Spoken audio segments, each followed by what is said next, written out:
کہ انہوں نے اس ویڈیو کلپ کے اندر کہا کہ ہم تعزیت کرتے ہیں اہل تشیع کے ساتھ، لیکن ان کے لیے کوئی دعائے مغفرت نہ کرے کیونکہ یہ کافر ہیں، نعوذ باللہ۔ جی اعلانیہ۔ اور میں حیران ہوں کہ ہمارے سیکیورٹی ادارے، ہماری ایجنسیز کہاں سوئی پڑی ہیں۔ دوسری طرف تو یہ لوگ کاؤنٹر نیریٹو کی بات کر رہے ہیں، تکفیری سوچ کو ختم کرنے کی بات کر رہے ہیں، اور ضرب عضب اور رد الفساد کی بات کر رہے ہیں۔ پھر کراچی جیسے مین سٹی کے اندر ایک دیوبندی حیاتی گروپ کا بہت بڑا مدرسہ بنوریا ٹاؤن کے اندر، اس میں سے ایک بندہ اس طرح کی ورڈک دیتا ہے، تو ایسے شخص کو تو قرار واقعی سزا دینی چاہیے جو اس طرح کی تکفیریت کو عام کر رہا ہے۔ اور اس میں وہ اہل تشیع کا ذکر یہود و نصارہ اور قادیانیوں کے ساتھ کر رہا ہے۔ بھئی یہود و نصارہ اور قادیانیوں کے کفر کے اوپر تو امت کا اجماع ہے۔ اہل تشیع کے بارے میں آپ نے کس بنیاد کے اوپر تکفیر ان کی؟ تو اللہ کا شکر ہے کہ انہوں نے اسی کلپ کے اندر بتا دیا کہ وہ اہل تشیع کو کافر کیوں سمجھتے ہیں۔ تو انہوں نے کہا کہ اس لیے کہ یہ لوگ مشرک ہیں، شرک کرتے ہیں۔ جو شرک کی ڈیفینیشن وہ اہل تشیع کے اوپر فٹ کر رہے ہیں دیوبندی حیاتی مولانا صاحب، اور حیاتی میجورٹی میں ہے پاکستان کے اندر۔ یہ آپ کو جتنے ڈومیننٹ بندے نظر آ رہے ہیں نا، مولانا طارق جمیل اور مفتی تقی عثمانی صاحب، اور اسی طریقے سے مفتی طارق مسعود صاحب، یہ سب کے سب لوگ، پوری تبلیغی جماعت، یہ سب حیاتی ہیں، یہ ڈومیننٹ ہے۔ میں ان سے یہ پوچھوں گا کہ آپ کے جو بھائی ہیں، ستیلے نہیں سگے بھائی، بریلوی، کیونکہ باپ ایک ہے نا، اسلام میں اگر باپ ایک ہو تو اولاد سگی شمار ہوتی ہے، یعنی باپ سے مراد روحانی باپ۔ ایک تو ہمارا روحانی باپ ہے نا جس کی قبر مدینے میں ہے، النبی اولا بالمؤمنین من انفسہم وازواجہ امہاتہم، نبی صلی اللہ علیہ وآلہ وسلم مومنین کی جانوں پر ان سے بڑھ کر حق رکھتے ہیں، اور نبی کی بیویاں امت کی مائیں ہیں۔ ان کے روحانی باپ جو ہیں امام حنیفہ ہیں دونوں کے رحمہ اللہ تعالی، کیونکہ دونوں اپنے آپ کو حنفی کہتے ہیں۔ 1867 میں دیوبند مدرسہ بنا، اس سے پہلے دنیا میں کوئی حنفی مسلمان اپنے آپ کو دیوبندی نہیں کہتا تھا۔ 1896 میں منظر الاسلام بریلی کے اندر احمد صاحب بریلوی صاحب نے مدرسہ بنایا، اس سے پہلے دنیا کا کوئی حنفی مسلمان اپنے آپ کو بریلوی نہیں کہتا تھا۔ اور یہ آپ دیکھ لیں انہی 100-125 سال کے اندر یہ تفریق ہوئی ہے۔ یہ حنفیوں کے دو برانڈ سامنے آ گئے ہیں، جس طرح وہ یونیلیور والوں کے دو برانڈ ہیں نا، لپٹن اور سپریم، اس طرح یہ بھی بریلوی اور دیوبندی دو برانڈ حنفیوں کے۔ تو کیا جس عقیدے کی بنیاد پر یہ دیوبندی حیاتی مولانا اہل تشیع کی تکفیر کر رہے ہیں کہ یہ لوگ شرک کرتے ہیں، کیا وہی عقیدے اس سے زیادہ ورسٹ فارم میں بریلویوں کے اندر نہیں پائے جاتے؟ اہل تشیع کا جو اس طرح کا عقیدے کی خرابی والا ایشو ہے وہ مولا علی علیہ السلام کے ساتھ جڑا ہوا ہے، اللہ کے محبوب صلی اللہ علیہ وآلہ وسلم کے ساتھ جڑا ہوا ہے، یا زیادہ سے زیادہ 12 اماموں تک جو پہلے 300 سال میں آتے ہیں، اہل سنت اہل تشیع دونوں کے ہاں وہ قابل احترام ہے۔ جبکہ اس کے اگینسٹ بریلویوں کا یہ والا عقیدہ دنیا میں ہر اس شخص کے ساتھ جڑا ہوا ہے جس کا مزار آپ بنا دیں، چاہے وہ مزار بننے سے پہلے ننگا پھرتا ہو، نماز پڑھتا ہو، نہ پڑھتا ہو۔ ایک طرف وہ لوگ ہیں جو چند ہستیوں تک اپنے اس عقیدے کو منسوب کیے ہوئے ہیں، اور ایک طرف وہ گروہ ہے جو لاکھوں بابوں کے ساتھ سیم وہی شرکی عقیدے منسوب کیے ہوئے ہیں۔ تو یہ جرت کر کے بریلویوں کے بارے میں بھی وہی بات کرتا نا، ان کو تو مسلمان کے طور پہ ٹریٹ کر رہا ہے، لیکن سنگل آؤٹ کر رہا ہے شیعہ کو۔ جس طرح میں نے کہا کہ ختم نبوت کے اوپر فیشن بن گیا ہے کہ سنگل آؤٹ کیا جاتا ہے صرف قادیانیوں کو، حالانکہ ختم نبوت کے اوپر ڈاکہ اور لوگوں نے بھی مارا ہے، جن لوگوں نے لا الہ الا اللہ چشتی رسول اللہ نعوذ باللہ من ذالک یہ پڑھوایا ہے، اپنی کتابوں میں چھاپا ہے، یا لا الہ الا اللہ اشرف علی رسول اللہ اور اللہم صلی علی سیدنا و نبینا اشرف علی نعوذ باللہ۔ اس کلمہ پڑھنے والے کو جو پہلے خواب میں پڑھ رہا تھا، پھر بیداری میں بھی پڑھتا رہا، اور خط لکھا اشرف تھانوی صاحب کو، تو انہوں نے بھی انڈورس کر دیا کہ اس میں تو بڑی تسلی ہے، یہ تو بڑا روحانی واقعہ تیرے ساتھ، اس میں الفاظ ہیں واقع میں تسلی ہے کہ تیرا پیر متبع سنت ہے، یعنی تم میری طرف جو رجوع لا رہے ہو نا، میرے سنت میں ہونے کی دلیل ہے کہ تم نے میرے نام کا کلمہ خواب میں بھی اور بیداری میں بھی پڑھا۔ اکثر لوگ کہتے ہیں جی اشرف تھانوی صاحب کا کیا قصور ہے، جی انہوں نے تو نہیں پڑھوایا، ان کے مریدین نے نہیں کبھی پڑھا، نہ انہوں نے کبھی ترغیب دلائی، تو ان کا کیا قصور ہے، اور اس بندے کا کیا قصور ہے جس نے کہا کہ میں نہ چاہتے ہوئے میری زبان سے ایسے الفاظ نکل رہے ہیں؟ تو ہم کہتے ہیں کہ آپ کے دماغ کا قصور ہے۔ وہ بندہ چلیں اسے بینیفٹ آف ڈاؤٹ آپ دے دیں کہ اس کا ذہنی توازن نہیں رہا، ظاہر ہے کہ جب وہ بزرگوں کے ساتھ نسبت کسی کی ہو جائے تو ذہنی توازن تو بگڑنے کے چانس ہے نا، وہ ہو گئے۔ ہم بابی کو نہیں کہہ رہے، بابے کو کہہ رہے ہیں کہ بابا تو پاگل نہیں تھا. مجھے اگر کوئی اس طرح کا خط لکھے کہ میں خواب میں آپ کے نام کا کلمہ پڑھ رہا ہوں اور بیداری میں بھی میری زبان پہ آپ کے نام کا کلمہ جاری ہے, تو میں کیا کہوں گا, بڑی تسلی ہے, تو حق تک پہنچ گیا. آپ میں سے کوئی شخص یہ کرے گا؟ یعنی کامن سینس میں نہیں کسی کے اندر موجود, اور جو انڈورس کر رہا ہے گویا کہ پھر اس کو صحیح مان رہا ہے. وہ کیا حضرت ابو بکر, عمر, عثمان و علی رضی اللہ عنہم اجمعین وعلیہم السلام اجمعین کے مبارک زمانے میں جب لوگ مسلمان ہوتے تھے تو پہلے ان کے خواب میں خلفائے راشدین کے کلمے آتے تھے, اور پھر وہ ان کو خطوط لکھتے تھے, اور پھر آگے سے خلفائے راشدین کہتے تھے اس واقعے میں تسلی ہے تیرے لیے, خواب اور بیداری میں جو نہ چاہتے ہوئے تیری زبان کے اوپر جاری ہوا, اس کا مطلب ہے کہ ہم خلفائے راشدین ہیں, ہم متبع سنت ہیں. وہ تو کہہ بھی سکتے تھے علیکم بسنتی و سنت الخلفاء الراشدین المہدیین. جامعہ ترمذی میں, سنن نبی داؤد میں, مشکات کے اندر بھی حدیث موجود ہے کہ تم پر میری سنت اور میرے خلفائے راشدین ہدایت یافتہ کی سنت لازم ہے. تو انہوں نے تو کبھی اس طرح انڈورس نہیں. اور پھر اپنے بابوں کو بچانے کے لیے کس لیول پہ, وہ کہتے ہیں نہیں, وہ ایک حدیث ہے نا مسلم شریف میں جو اللہ کے نبی علیہ السلام نے ایک توبہ کرنے والے شخص کی مثال بیان کی ہے, ایک مثال اس کو بھی آؤٹ آف کانٹیکسٹ پیش کر کے اپنا بابا بچا رہے ہیں. بابا بچاؤ مہم, وہ واقعہ تو بالکل ڈیفرنٹ تھا کہ نبی علیہ السلام نے کہا کہ جب کوئی شخص توبہ کرتا ہے نا تو اس کی خوشی کی مثال جو اللہ کو ہوتی ہے اس کے توبہ کرنے پہ اس شخص کی مانند ہے کہ جو کسی ریگستانی سفر میں اکیلا ہو, اس کا سارا ساز و سامان اس کے اونٹ پہ لدا ہوا ہو, اسے ہلکی سی اونگ آئے اور اس کا اونٹ وہاں سے غائب ہو جائے. اب ریگستان میں اونٹ غائب تو موت ہے سامنے, کیونکہ پانی آپ کو قریب ملنا نہیں ہے, اور کتنا سفر آپ پیدل کر لیں گے. تو وہ بیٹھ کے اپنی موت کا انتظار کرنا شروع کر دے, اور اچانک اس کا اونٹ اس کے سامنے آ جائے, اور اس خوشی کے عالم میں اس کی زبان سے یہ الفاظ نکلیں. کہنا تو وہ یہ چاہے کہ اے اللہ تو میرا رب, میں تیرا بندہ, لیکن اس کی زبان سے نکل جائے اے اللہ تو میرا بندہ, میں تیرا رب. تو وہ کہتے ہیں دیکھیں یہاں پہ بالکل کلمات کفر اس نے بولے ہیں, اور اللہ کے نبی علیہ السلام نے اس پہ کوئی فتویٰ نہیں لگایا. اللہ کے نبی علیہ السلام نے آگے فتویٰ لگا دیا ہے. آگے الفاظ ہیں من شدت الفرح, خوشی کے جذبات کی وجہ سے اس کی زبان لڑکھڑائی ہے. زبان لڑکھڑانا اور چیز ہوتا ہے. اس کے بعد حضور نے یہ تو نہیں کہا کہ اس نے مجھے خط لکھا اور میں نے کہا ہاں جو تو عقیدہ بیان کر رہا ہے نا کہ اللہ تیرا بندہ ہے اور تو رب ہے, یہ بالکل ٹھیک ہے, اس واقعے میں تسلی تھی تیرے لیے کہ واقعی تو ٹھیک کام کر رہا ہے. یہ تو ہم سے بھی کئی بار ہو جاتا ہے کہ زبان سے ایسے الفاظ نکل جاتے ہیں, کہنا کچھ اور چاہ رہا ہوتا ہے. اس واقعے کو اس کے ساتھ جوڑ دیا, اور وہ بھی ایک دفعہ زبان لڑکھڑائی, اور وہ لڑکھڑانا ہے. یہاں تو میرے بھائی 100 سال سے آپ چھاپ رہے ہیں اس کو, وہ لڑکھڑائی ہوئی کا آپ دفاع کر رہے ہیں, اور لڑکھڑائی بھی نہیں ہوئی ہے. لڑکھڑائی تو چلے بابی کی تھی نا, بابے کی تو نہیں لڑکھڑائی تھی نا. بابا تو اپنے ہوش میں بیٹھا تھا نا کہ بابا بھی ٹون سی, ٹون والا نہیں اور ٹنی والا. ایک ہوتا ہے نا پڑھ پڑھا کے سنی, وہ تو سنی ہے. ایک ہوتا ہے بغیر پڑھے پڑھائے سنی, سن یعنی سن والا سنی, جنہوں میں ٹون نہیں کہنا. تو ہم تو بابی کو کہہ رہے ہیں اور بابے کو کہہ رہے ہیں. آپ فالوورز ان کا دفاع کر رہے ہیں, آپ خود بخود اپنے آپ کو اسی کیٹیگری میں فال کر. شیعہ تو علی ولی اللہ کلمے میں ایڈ کرتے ہیں سلوگن کے طور پر, وہ بھی نماز کے اندر نہیں, عام حالت میں, جس کو آپ زیادہ سے زیادہ اس ایڈیشن کو بدعت کہہ سکتے ہیں. جس طرح ہمارے بریلوی بھائی اذان کے ساتھ درود شریف شروع میں ایڈ کر دیتے. درود شریف تو خود اچھا کام ہے, علی ولی اللہ کہنا اچھا کام ہے. ہم تو ابو بکر کو ولی اللہ مانتے ہیں, عمر کو ولی اللہ مانتے ہیں, عثمان کو ولی اللہ مانتے ہیں, علی کو ولی اللہ مانتے ہیں. اگر ان کے نانگے پیر ولی اللہ ہیں تو صحابہ کرام اور اہل بیت کیوں نہیں ولی اللہ؟ لیکن ہم کہتے ہیں کلمے میں آپ ایڈ نہ کریں.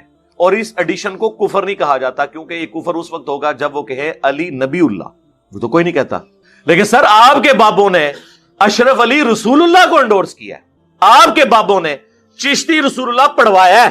اب بتائیں کہ بڑا مشرک کون ہوا جی؟ لے جائیں گورے کی عدالت میں ہمارا مقدمہ, تو پھر پتہ چل جائے گا کہ بڑا مشرک کون ہے.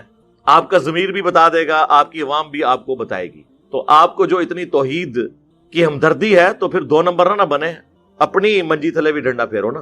اور دیوبندیوں کے لیے تو میں نے آلموسٹ آج سے 10 سال پہلے پمفلٹ لکھا تھا, ریسرچ پیپر نمبر 6, قبروں سے فیض کے عقیدے کا تحقیقی جائزہ.